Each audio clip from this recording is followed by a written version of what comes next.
सुप्रभात बच्चों। आशा करती हूँ कि आप लोग घर पर सुरक्षित होंगे और खूब पढ़ाई कर रहे होंगे। बच्चों, आजकल लॉकडाउन चल रहा है ना, हमें पता है ना हमें अपना ख्याल कैसे रखना है ना बच्चों। तो जो प्रिकॉशंस हम लोगों से बताते हैं हमारे पेरेंट्स, जो बता रहे हैं आपके पेरेंट्स, तो उसे फॉलो करिए और अपना ख्याल रखिए और ख्याल रखने के साथ साथ अपनी पढ़ाई भी करिए। बच्चों, मैंने अपनी पिछली वीडियो में आपको हिंदी व्याकरण से पाठ 1 पढ़ाया था।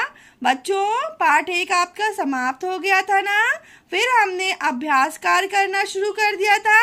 अभ्यास कार्य में हमने प्रश्न 1, 2 भी कर लिया था। बच्चों, आज आपकी पाठ्य पुस्तिका से हम प्रश्न 3 करेंगे। तो आइए देखते हैं आपकी पाठ्य पुस्तिका से प्रश्न 3 क्या है। बच्चों, पाठ क्या है? पाठ 1 है। पाठ का नाम है भाषा और व्याकरण। बच्चों, मैंने भाषा के बारे में आपको पढ़ाया, लिपि के बारे में आपको पढ़ाया और व्याकरण के बारे में भी आपको पढ़ाया। उन्हीं टॉपिक्स के आधार पर आपको कुछ वाक्य दिए गए हैं, उन वाक्यों को आपको पढ़ना है। अगर वाक्य सही है तो उसके सामने आप सही का निशान लगाएंगे और अगर गलत है तो गलत का निशान। आइए पढ़ते हैं प्रश्न 3 में क्या लिखा हुआ है। नीचे लिखे वाक्यों के सामने सही या गलत का निशान लगाइए। बच्चों, मैंने आपको जैसे बताया ना कि आपको वाक्य पढ़ना है और वाक्यों को समझना है। अगर वाक्य सही है उसके सामने आप सही का निशान लगाएंगे, अगर वाक्य गलत है तो उसके सामने आप गलत का निशान लगाएंगे या क्रॉस करेंगे, काट देंगे। तो आइए देखते हैं आपका पहला वाक्य क्या है।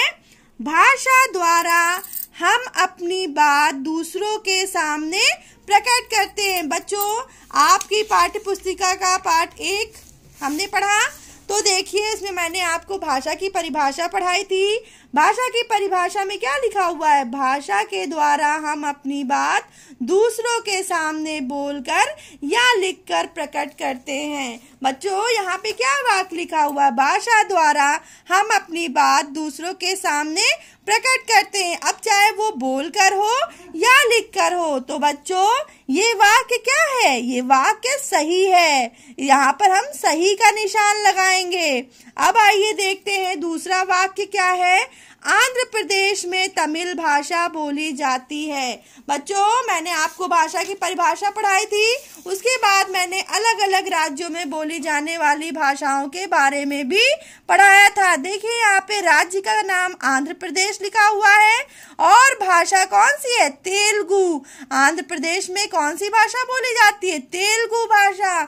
और आपके वाक्य में क्या लिखा हुआ है? आंध्र प्रदेश में तमिल भाषा बोली जाती है। इसका मतलब क्या है? ये वाक्य क्या है आपका? गलत है। ये वाक्य गलत है, हमने इसे काट दिया, यहाँ पे क्रॉस का साइन लगा दिया है। अब आइए देखते हैं तीसरा वाक्य क्या है। पत्र का लिखना लिखित भाषा कहलाता है। बच्चों, मैंने अलग अलग राज्यों की भाषाओं के बारे में आपको पढ़ाया था, उसके बाद मैंने आपको भाषा के प्रकार पढ़ाए थे ना। तो आइए देखते हैं भाषा के प्रकार। मौखिक भाषा, लिखित भाषा और सांकेतिक भाषा, ये तीनों क्या है? भाषा के प्रकार है। बच्चों, लिखित भाषा जब हम अपनी बात लिखकर प्रकट करते हैं तथा जिसे लोग पढ़कर समझते हैं तो उसे लिखित भाषा कहते हैं। पत्र का लिखना क्या कहलाता है? लिखित भाषा कहलाता है। क्या कहलाता है? लिखित भाषा कहलाता है। इसका मतलब क्या है? ये वाक्य सही है। क्या है? ये वाक्य सही है। पत्र का लिखना लिखित भाषा कहलाता है।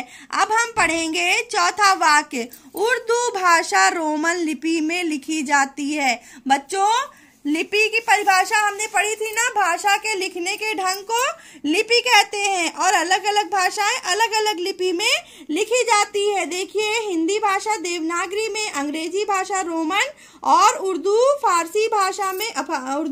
भाषा फारसी लिपि में लिखी जाती है। बच्चों, यहाँ उर्दू भाषा रोमन लिपि में लिखी जाती है लिखा हुआ है ना। इसका मतलब ये वाक्य भी आपका गलत है। उर्दू भाषा फारसी लिपि में लिखी जाती है। आइए देखते हैं आखिरी वाक्य क्या लिखा हुआ है। भाषा के लिखने के ढंग को लिपि कहते हैं। बच्चों, ये देखिए लिपि की परिभाषा आपकी पाठ्य पुस्तिका में भाषा के लिखने के ढंग को लिपि कहते हैं, ये हमने पढ़ा था ना। और ये परिभाषा बिल्कुल उसी तरह लिखी हुई है। तो बच्चों, ये वाक्य क्या है? ये वाक्य सही है। यहाँ पर हम सही का निशान लगाएंगे ना बच्चों। तो आज आपका पाठ 1 पूरी तरह समाप्त हो गया है। हमने पाठ को पढ़ भी लिया और अभ्यास कार्य भी कर लिया है। बच्चों, मैं अपनी अगली वीडियो में आपको जब मैं हिंदी पढ़ाऊंगी तो मैं उस वीडियो में आपको हिंदी लिटरेचर पढ़ाऊंगी। अभी आपने हिंदी ग्रामर पढ़ा, अब आपको मैं हिंदी लिटरेचर पढ़ाऊंगी। उस हिंदी लिटरेचर का पाठ 1 पढ़ाऊंगी। बच्चों, घर पर रहिए, सुरक्षित रहिए, अपना ख्याल रखिए, खूब पढ़ाई करिए। धन्यवाद।